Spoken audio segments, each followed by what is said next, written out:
On tonight's episode, when we were making up the categories for ITF, I thought it was important to have a beat juggling battle because just to have beat juggling on the forefront, like just heads ahead, routine for routine. Yeah, was the one. Yeah. You know what I mean? And that was the year that people got to really see, and like if they've never seen beat juggling before, or never really differentiated, because everyone's used to the 6-minute DMC routines, or the 90-second 1 minute seminar routines. You know what I mean? Mm-hmm. This is it in its raw form. You know what I'm saying? And it's dope that people got to see that, like just like who had it. You know what I mean? Right.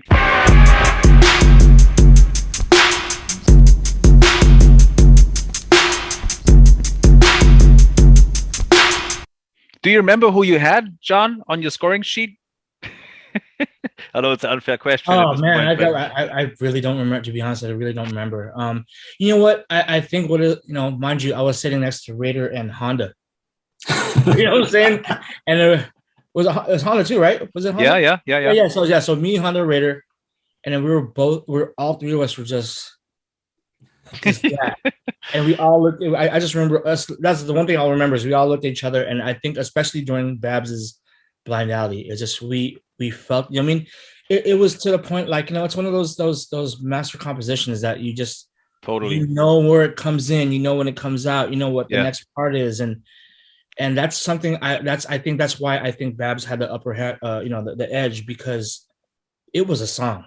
It was totally. It was a notable routine. It was to this day, that's a signature routine. Totally. Yeah. But the reason we caught a little, or it caught a little heat afterwards. I mean, again, I think I said it even when we gave away the awards and announced the winners, that out of 600 possible points, I think Babs won by like 6 points, which is crazy, But we caught the decision caught some heat because people were saying like, well, ITF was founded and started to kind of be able to judge battles on a technical level, because the only way you can truly judge a battle is because who's going the fastest on the 100-meter race, not who looks the prettiest, who has the fly shoes on, but who's first, and people kind of gave us heat thinking or saying that Babs was more, his composition was tighter and he was more musical, obviously more soulful, but is that really the essence of judging a battle, but so but that's the beauty of it, that we can discuss these things, that people all had an opinion on it. And what you said, John, I just want to kind of just really quick add some to it, because the parts that Babs had in his blind alley routine, when we watch it now, the breakdown in the middle of the routine, ding, ding, you can literally, when you watch the battle, you can literally feel, dude, when you watch the video even now, that 1,200 people that are sitting in the sold out arena at the Palace of Fine Arts are all holding their fucking breath, dude, when he breaks that down. You can literally tell. And everybody's just waiting for that part. And when that part comes, obviously, people started bugging out. But yeah, let's take a look. All right, now 5, 4, 3, 2, 1. Ladies and gentlemen, welcome. We're going to rip this off one more time. I want you to get a little beat going with your hands, all right?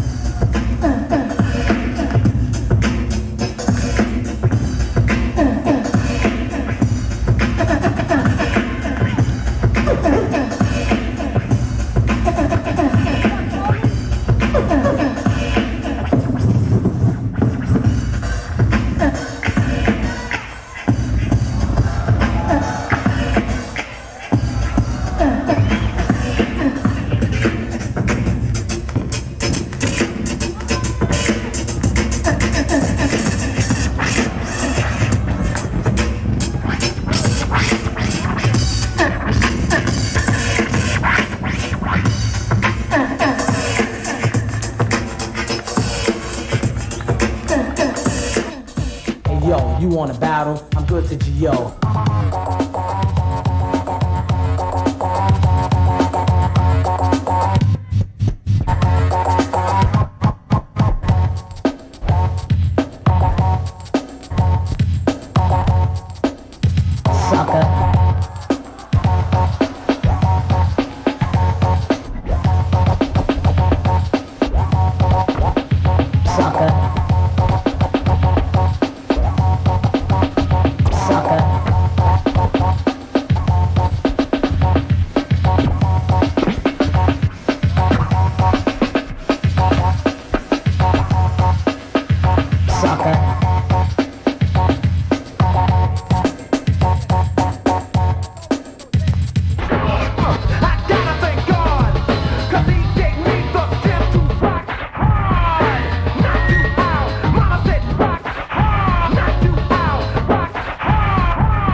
I like the transition at the very beginning, how quick he was from the intro to put on the beat and then put on the second record and flipped it right then. It was like a matter of a few seconds. I really like that part. But the transitions weren't really as clean and as proper in the following two, I think. I think the intro was dope. Into the Kenny Dope, the Funky Sensation, that was pretty dope. You know what I mean? Like just the way it was flowing. Totally. It was dope, man. Biggie. Biggie. Biggie. Biggie. Biggie. Biggie. Biggie.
Okay, so for me, I mean, like just the flow, I mean, not really a bunch of mistakes. That's one thing I think I remember taking into account from the two routines.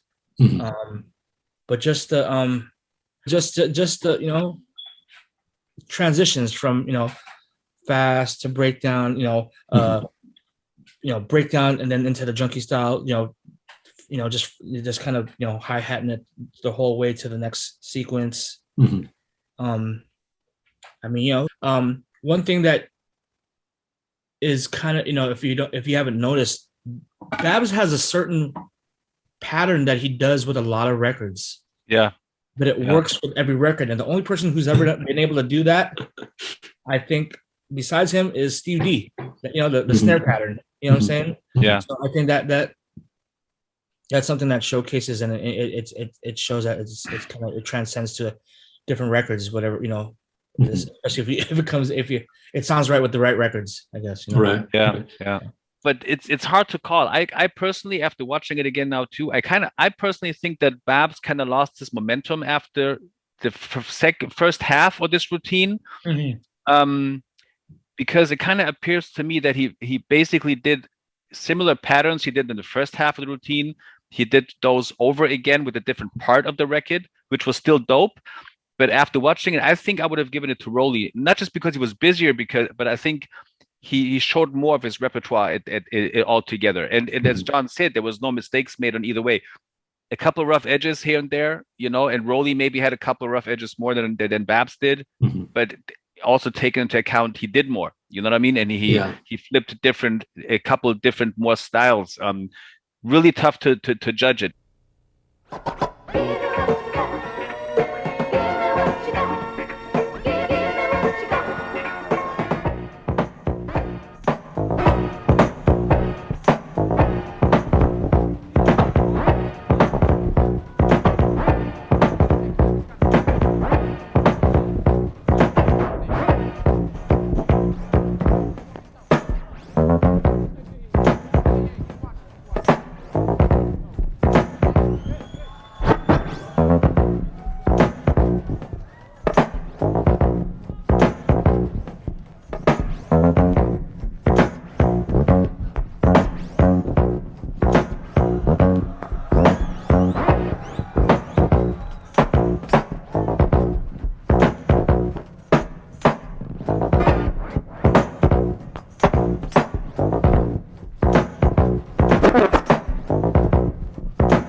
Old school, right? Yeah.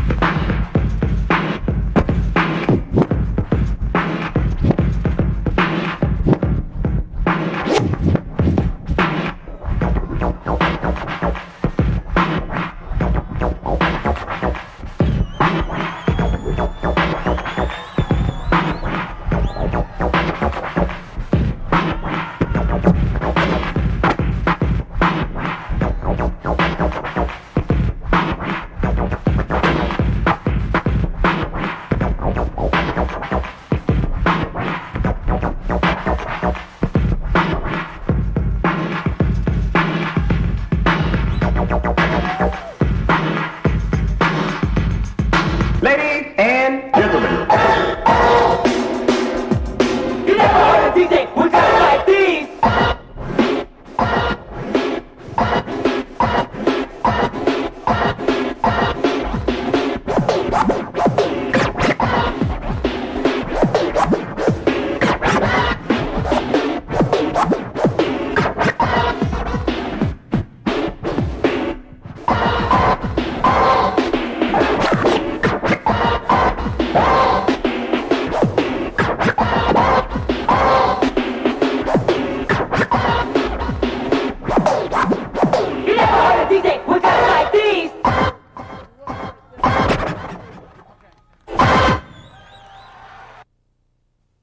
To be honest, I think if he would have ended off with the Shannon in a certain way, he might have had the edge. To be honest, he had those first two juggles were really strong. You know what I'm saying? Yeah. The Give Me What You Got was ill. You know what I'm saying? The breakdown on that. Just the manipulation of that on some breakdown, and then followed by the Shannon. I think what made it a little maybe lackluster is when he ended off with the You Never Heard of People. If he would have taken that out or something and maybe ended off with Shannon a certain way, he might have had the edge. What made that last bit lackluster for you? Not lackluster, but just for me, just the juggle, the Shannon juggle was such a strong. It's to me that's his. If it's one or the other for Roli, the Give Me What You Got or the Shannon juggle, I think is his signature juggles. You know what I mean? And it just has that hard hitting boom boom boom boom. Boom, boom. I mean that or the Shannon. Boom, boom, boom, boom, boom, boom. You know what I mean? Just to have that. Undeniable funk head nod, you know what I mean? With the right selection too, with the right songs. Yeah, actually. with the right parts, right selection. I love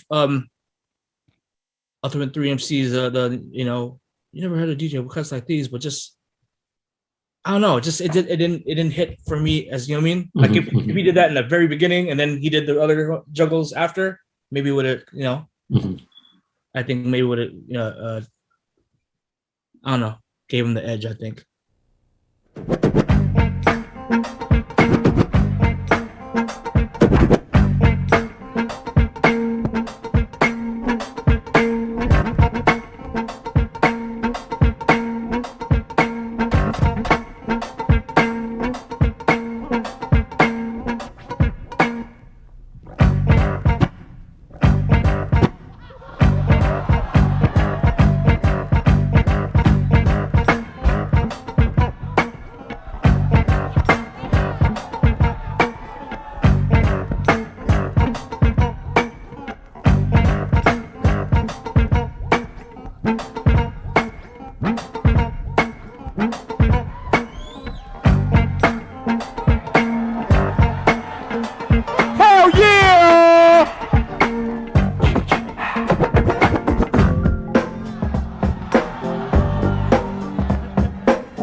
Give it up for DJ Babu. I think his got lifted juggle was just kind of like a warm up to the big juggle, right? But I still flipped it though. He still flipped it. I'm just saying, just watching again after all these years and seeing how he did Blind Alley and just the anticipation, because by then I think that juggle was a known. That was his signature juggle. Everyone knew it, and just like you said, Posh, like everyone in the crowd was just everybody nodding their head like crazy. It was just, it looked like like he was just rhyming or something like. You know what I mean? And then I think it just had that impact of just sequence, arrangement. You know what I mean? Yeah, arrangement. Totally. Big one. So that's what just looking back, and that's how I looked at it. For me, it wasn't even his cleanest version. I mean, I heard him do that routine much cleaner in the past before this battle. But still, the arrangement and making something out of a song out of nowhere. I mean, come on, it wasn't even like a hip hop song or like a, you know what I mean? It was basically a soul song kind of. Yeah, you know what the only person I've seen who flipped that, who tried to juggle that song is Miz. Yeah. But he didn't even really do what Babs did. You know what I'm saying? No, Right. yeah. So I didn't expect anything else because when I think beat juggles, I always try to think really dry drums and maybe a head note or some kind of couple of notes are behind it. But if you really trip, Blind Alley is a pretty busy song because you hear a lot of the keys Just to go, just quickly go back to this battle. What you said Babs did with the Get Lifted routine, and it can be something as simple as dun dun dun dun dun dun dun dun.